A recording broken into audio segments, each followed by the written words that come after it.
काशी नगर के एक धनी सेठ थे जिनके कोई संतान नहीं थी। बड़े बड़े विद्वान ज्योतिषों से सलाह मशवरा करने के बाद भी उन्हें कोई लाभ नहीं मिला। सभी उपायों से निराश होने के बाद सेठ जी को किसी ने सलाह दी कि आप गोस्वामी जी के पास जाइए। वे रोज रामायण पाठ पढ़ते हैं। तब भगवान राम स्वयं कथा सुनने आते हैं, इसलिए उनसे कहना कि भगवान से पूछें कि आपकी संतान कब होगी। सेठ जी गोस्वामी जी के पास जाते हैं और अपनी समस्या के बारे में भगवान से बातें करने को कहते हैं।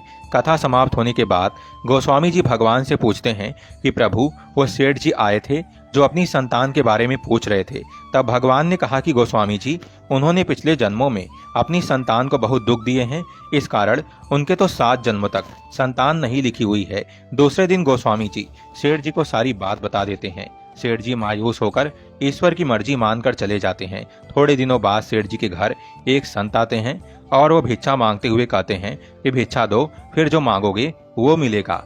तब सेठ जी की पत्नी संत से बोलती है कि गुरुजी, मेरे संतान नहीं है। तो संत बोले, तू 1 रोटी देगी तो तेरे 1 संतान जरूर होगी। व्यापारी की पत्नी उसे 2 रोटी दे देती है। उससे प्रसन्न होकर संत ये कहकर चला जाता है कि जाओ, तुम्हारे 2 संतान प्राप्त होगी।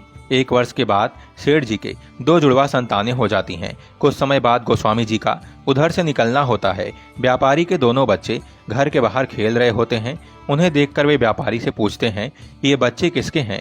व्यापारी बोलता है, गोस्वामी जी, ये मेरे ही बच्चे हैं। आपने तो झूठ बोल दिया था कि भगवान ने कहा है कि मेरे संतान नहीं होगी, पर ये देखो गोस्वामी जी, मेरे 2 जुड़वा संतानें हुई हैं।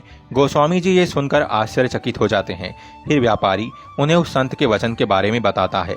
उसकी बात सुनकर गोस्वामी जी चले जाते हैं। शाम को गोस्वामी जी कुछ चिंतित मुद्रा में रामायण पढ़ते हैं तो भगवान उनसे पूछते हैं कि गोस्वामी जी, आज क्या बात है, चिंतित मुद्रा में क्यों हो। तो गोस्वामी जी कहते हैं कि प्रभु, आपने मुझे उस व्यापारी के सामने झूठा पटक दिया। आपने तो कहा था ना कि व्यापारी के 7 जन्मों तक कोई संतान नहीं लिखी है, फिर उसके 2 संतान कैसे हो गई।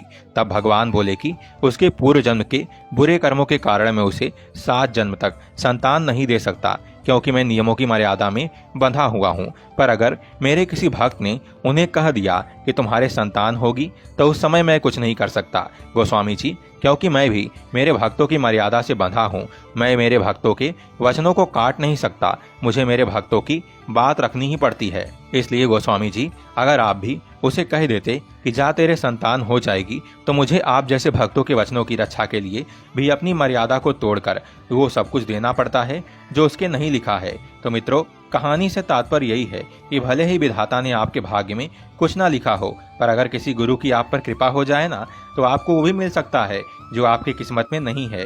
इसलिए कहते हैं कि भाग लिखी मिटे नहीं, लिखे विधाता लेख।